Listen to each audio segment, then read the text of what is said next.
Alrighty, folks, thank you for coming.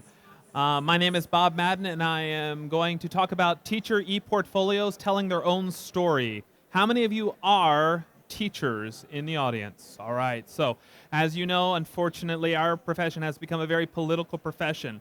And so one of the things we're trying to get our teachers to recognize is the need to put their story forward.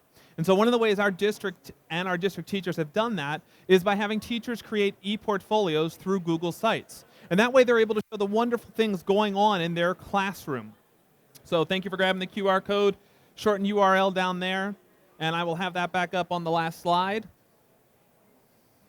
So I'm Bob Madden. I'm a course developer for the Center for Professional Development in Douglas County in Colorado.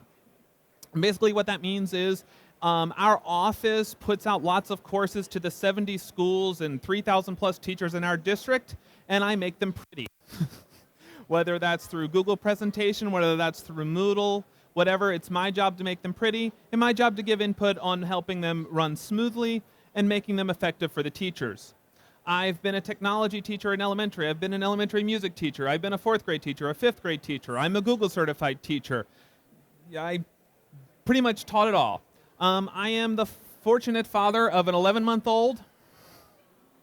Gotta love that. And that's my Twitter handle, @BobMadden with an underscore. If I can get to 1,000 followers by the time I'm 80, I'm going to die a happy man. So where I'm from, here's Denver. Here's my district. I'm down towards the southern end. Yes, we've had some fires there recently. Yes, we've had some folks that have had to evacuate. Fortunately, everyone I know has been okay, but we're keeping them in our thoughts and prayers.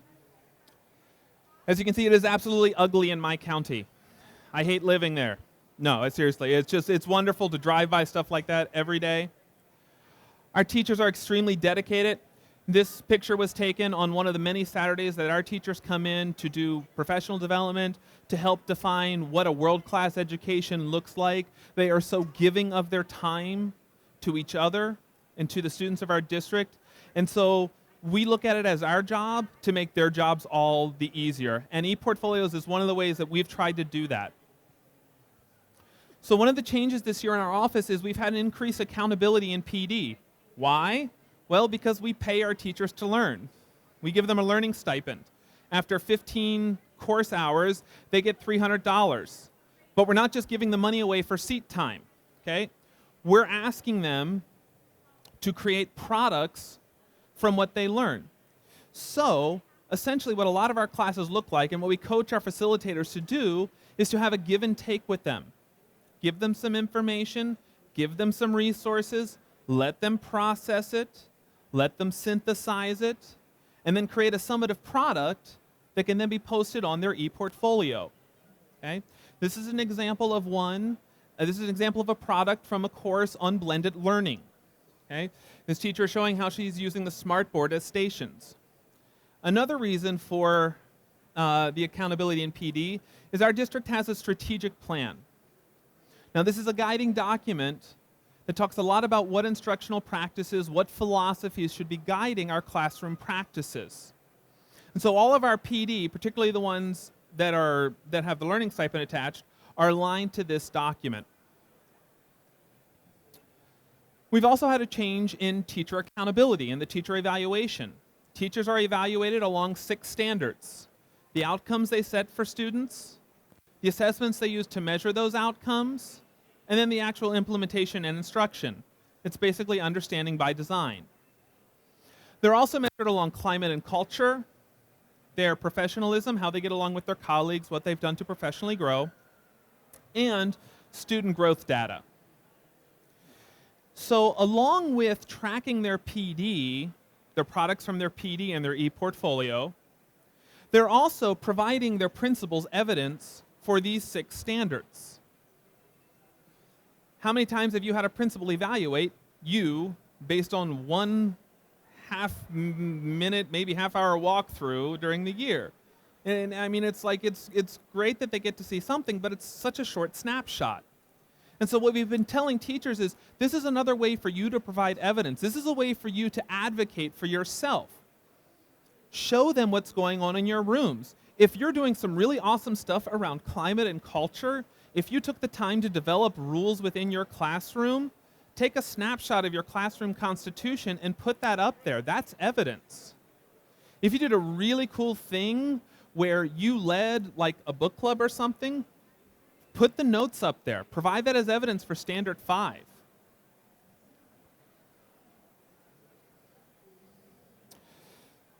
So one of the things we wanted to be sure happened was, first off, anyone that wanted the learning stipend needed to have an ePortfolio. But we didn't want to put too much of a quality standard on it. We understood that we were putting something else on teachers' plates. The last thing teachers need is something else on their plate, just a hoop to jump through. So we wanted to make the hoop as big as we possibly could so that this was not an insurmountable obstacle. So we didn't have a lot of quality requirements. And so we have, beginning, developing, and master examples. This is a beginner example where the teacher just basically has the nav that we set up from the template, what he does, where he teaches, so forth and so on. Not that much to it. You go into the pages. He doesn't even link to the document. He doesn't even link to the evidence. He just did add files, and it's not even a Google Doc. It's a Word file. There's nothing wrong with that. That's the level he's at. That's the time he has. This is a reflection from a webinar. We put out about 1 or 2 webinars per week from our office or from other district departments. We ask them to do a reflection so they can get 1 hour of credit. It's just simple text editing. So now we have teachers creating sites. Some of them more advanced. This is an example of a developing one. This is Amanda Frazier. She taught 3rd grade. She's now teaching 6th grade. She's in a going to be in a one-to-one Chromebook classroom, and she credits this process as helping her feel comfortable with that. You can see she's comfortable with changing the color of text, putting up a picture. You can see for this one she needs lots of evidence for this course, and so she's got tons of links here with a short description of what folks will find. And then here she's actually embedded a document. One of the great things that I love about Amanda's is that she had the forethought, or she put the thought in to think, I don't want 5 embedded documents here because that's going to get messy. But here it makes sense for just 1. And so these are decisions teachers are making, and it's getting passed on to their kids. Some of them are starting to have kids make student ePortfolios, and then they can share each other and they can learn from each other in that way. Then, of course, we have our show-offs. This is one of my favorite teachers in our district. His name is Brandon Peterson. He's actually a technology teacher, and he's actually a classified employee. But he puts a lot of time and effort into his ePortfolio, and it represents him extremely well. I mean, you can see he's really tinkered with the layout. He's put a Wordle up top. He does not have the vertical navigation. Instead, he has the horizontal navigation. He has a gadget in here. He's done some photo editing. I call this the Disneyland one. I feel like I'm going to Disneyland. He's embedded videos, great descriptions. And then he has some documents, some PDFs he's put together that he's embedded in the site as well to really show off his skill. So how do you move a system like that? How do you move a system where folks were still getting over having moved from first class to Gmail to doing this? Well, first off, the learning stipend requirement.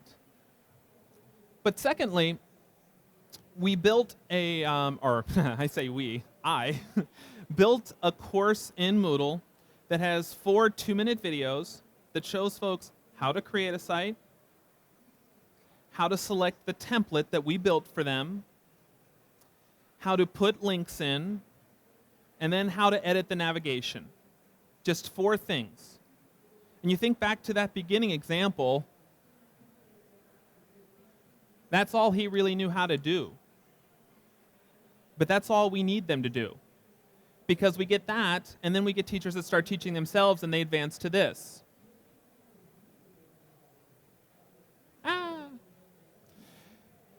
Beyond that, we also did a webinar on the teaching and learning portfolios, kind of next steps, and we started to coach the teachers on, this is your story.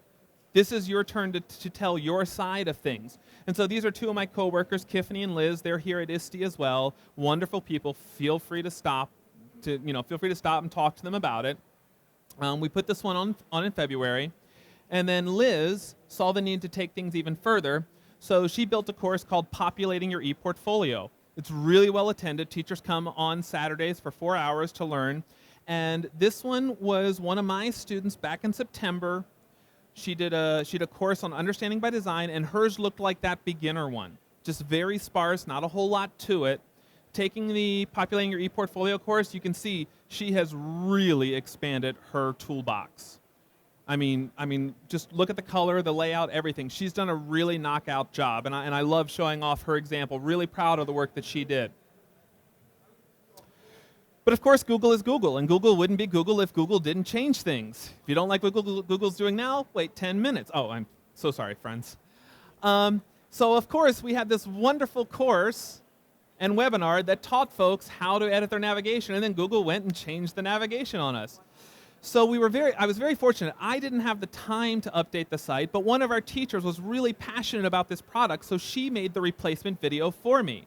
So I took her video from Google Drive, uploaded it to that course, and when I eventually got time, I did redo the video.